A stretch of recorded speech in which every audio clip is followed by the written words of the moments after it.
Hey, it's Juanita Waterman, and today is March 14th, I believe. So, yeah, I'm just getting up. I still have bedhead. But I wanted to talk about some really important things that I haven't spent any time doing lately, and I wanted to get this off my chest.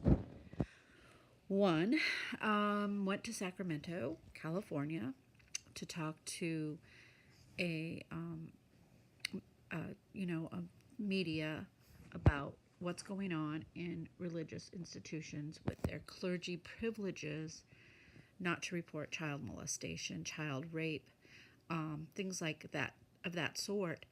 And they're going to pass some laws to protect children. Wow.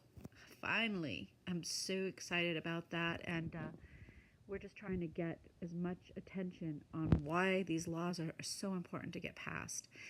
For some religions, the children weren't heard because they would say the Bible says you need two witnesses. And yet in other cases, they didn't need two witnesses. So people can interpret the Bible any way they want to.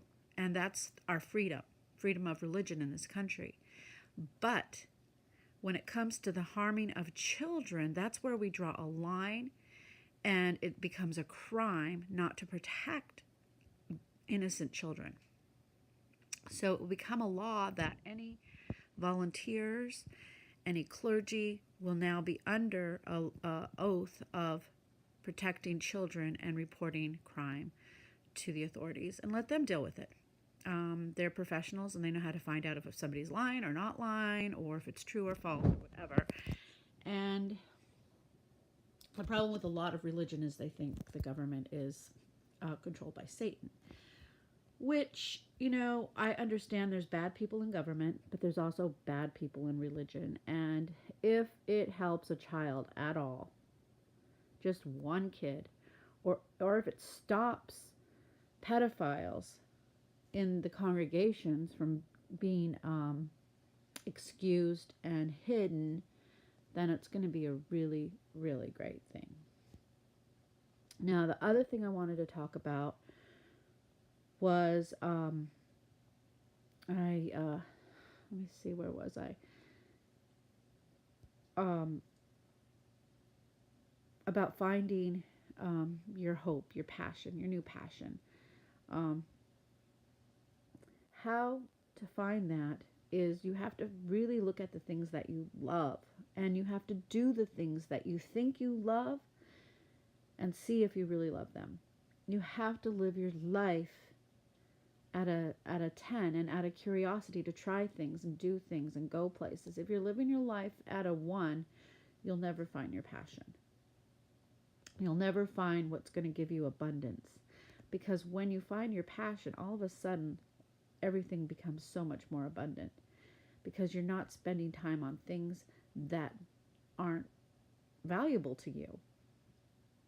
So it's really important to be curious, to try different things, go different places, see what you absolutely love. And the closest I've ever been to that, I think, is Hawaii. I'm like, I was born to live in Hawaii. That's what it is. But there was one thing that usurped that, and that was my children. Family is my number one thing. So still got to find a way to provide for your family. So that's about finding your passion. If you want to provide for your family, which is really your number one thing, you still have to find your passion so that you can do it with ease and comfort and passion instead of depression and lack and things like that. So that's what my channel is all about. It's about, staying current with the current events, plugging into our passions, finding out what they are, learning to manifest what we want through learning what we want. Also, think about this. We live in a world where anything can happen at any time.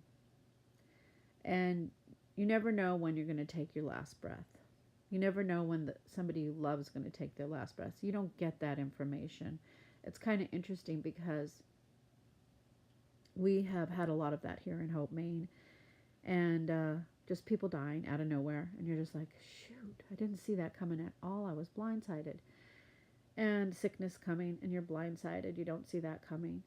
But if you're living your life in the integrity of right now, knowing that this is the youngest you're ever going to be, this is the only moment that matters, and what memory are you making with that moment? Just think of those kind of things. What memory am I making with this moment?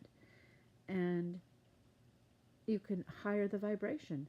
You can hire the passion. You can hire it all, because when you take the moment and you say, I'm right here, then you're not wanting to be someplace else. You're not wanting to go in the past or go into the future, but you're right here. And there's a lesson to be learned right here, whatever it is, and be okay with that and observe that. You're going to find a lot of things start rolling your way, because you're not in anxiety and you're not in lack. So always take the moment and question yourself, is this the memory I want to make? And if it's yes, then just keep going with this memory, keep going with this progress. Because sometimes you'll find yourself in a negative situation and react negatively and add fuel to the fire. And that's why you have to ask yourself, what memory do I want to make? And the memory you want to make is you making a different choice.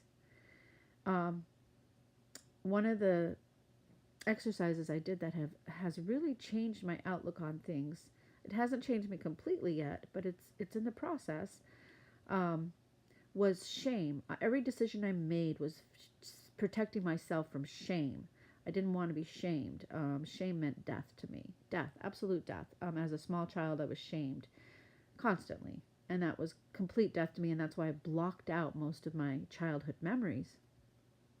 And so the shame was how I made my decisions, how I picked the people I was with, how I picked where I lived, where I picked what kind of job I had. It was all to avoid shame. So that is not a way to live. That is like the lowest of the barrel, trying to just avoid a feeling. So what I did was a meditation, and if you want to know how this meditation goes, I'll be happy to share it with you, that made me base my decisions, go back to the time when I was shamed and redo it. Instead of my parent shaming me in front of everybody, I actually asked my parent, is this the memory that you want to make? And I could see the look on my parents' face, going back to a time when they were shamed, and asking their shamer, is this the memory you want to make with a small child? And by doing this, I was able to, instead of be a child who was just shamed, I became a child who someone attempted to shame, but was able to ask a question to the other person, and to myself, in fact, is this the memory you want to make? And of course, no one wants to make that memory of shaming a child to the point that they want to die. And so they were able to do the same thing. And now when I am in positions of where I'm in fear of being shamed or shaming someone, I ask that question now.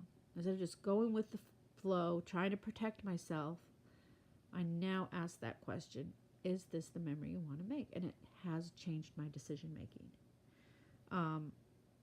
So that's what I want for other people. I want them to be able to base their decisions based on good feelings about themselves, strong feelings of love for themselves and others, and a way to forgive the people who shamed them and brought this damage to them, and find a way to actually thank those people, because it actually helped them find out what it was, what lesson it was that they needed to learn.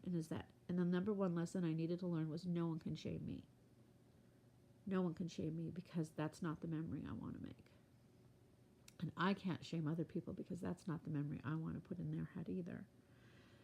So it took me till I was 57 to really learn how to do that, but it can be done and it feels a lot better, and the past doesn't matter anymore because you obviously see the past in a different way too. You see it as um, you saying that to that person. Is this the memory you want to make? And you see that person really realizing this is not the memory they want to make.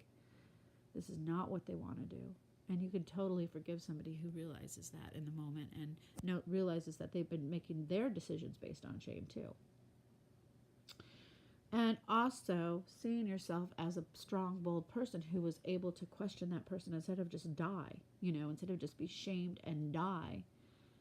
Instead of said, is this the memory you want to make? Shaming a little child. Is that the memory you really want to make? Is that what you want that child to base all their decisions on? And that's why it's so important when you're with small children, you treat them kindly. I don't care what they're doing. Do not shame them. Help them. Allow them their feelings. Allow them to process their feelings in a way that's safe for them, as long as they're not hurting anyone else. Now, if a child is wetting their pants every day, there's usually a reason why. And the parent needs to take responsibility for that instead of just blaming someone. And usually it has to do with fear of a parent. So you got to find out how you're scaring your kids. They're innocent little doves. And yeah, they are a lot of work. And that's something nobody tells you. My mother told me. But I thought, I can do so much better than you. They won't be work to me because they're going to be my kids and I'm going to put them first. Unlike you, whatever, blah, blah, blah. And then I realized, oh my gosh, this is a lot of work. And I don't have the tools. I don't have the skills. And I had to actually do everything I can to try to get the skills and the tools to be a good friend, a good parent, a good wife. And I'm still working on that. So anybody who wants to join me on that crusade, you're welcome, because it is a lot of work to learn a few skills if you're shame-based. If all your reasoning comes from being shamed. So we have to undo that first. So that's meditation. It was only 20 minutes long and it's lasted me forever. I don't have to keep doing it. See, this is the thing about when you do meditation and you go back in time in your mind and you relive it and you re-see it in a way that is really going to be beneficial to you in the future. You don't have to keep doing it. You might have to do other meditations, but that one I don't have to keep doing. I don't have to keep going back to that time, reliving that shame, reliving that place. I now can move forward to the next thing that really made me not trust adults. Not just that, but being slapped at school, for running in the hallway. A teacher came along and slapped me. She just had no compassion, no understanding. She just slapped me across the face. And I told my mother, and my mother, I guess, talked to her, but I didn't see my mother talk to her, so I don't know what happened. But I do know I was not happy with being slapped in the face, and it left a scar in me forever that adults were not to be trusted. They were to be feared, and that if you make a mistake, you deserve a slap. So that's one of the meditations. I'm going to have to go back in time, remember those feelings, remember the shame, remember the guilt, remember the I'm not a good person feeling, and redo it and look at that teacher in the eye and say, is this really the memory you want to make with this child?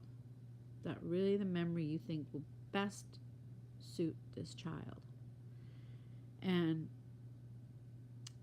she'll go back in her time to the people that treated her like that and ask them that same question, and so on and so on. And again, it could cause great healing for the universe. When one person gets healed, thousands get healed. And that's an interesting thought. Because I know with Jesus, some people believe in him, some people don't, and that's okay. I look at the things he did or said, and that's the things that give me hope that I can be like that. The love, the forgiveness, the understanding type of thing. And he helped, one person helped thousands of people. Also, you know, one person hurt millions of people. So we have the power to hurt or help millions and millions of people by making decisions based on love instead of decisions based on fear and shame and hate, self-hate. So that's where I'm going with this. Get rid of the self-hate, replace it with self-love, and therefore you will have the tools that you need at the moment to help those that you're surrounded by, and less likely to make really reactive choices and help nobody. So, like I said at the beginning of this, I'm really excited about helping survivors of molestation, any kind, to undo the shame they feel. And I'm not the expert on that yet. I hope I can. If I can heal myself, then I can heal others. If I can't even heal myself, I probably can't heal anybody else. So I'm working on that. I'm living my life in the moment most of the time. I mean, there's times where I'm sure I go off, but I'm also making sure I'm only doing things that make me feel at a higher vibration, at a 10, at a 12, 10 is the highest actually. So I'm going on a trip to Puerto Rico. I went to Sacramento with my daughter, and I don't like to fly, but I did it. And it's because I'd rather die flying than not live my life and not do the things I came here to do and have to regret it. Regret that I never did the things that I came here to do. And love the people I came here to love.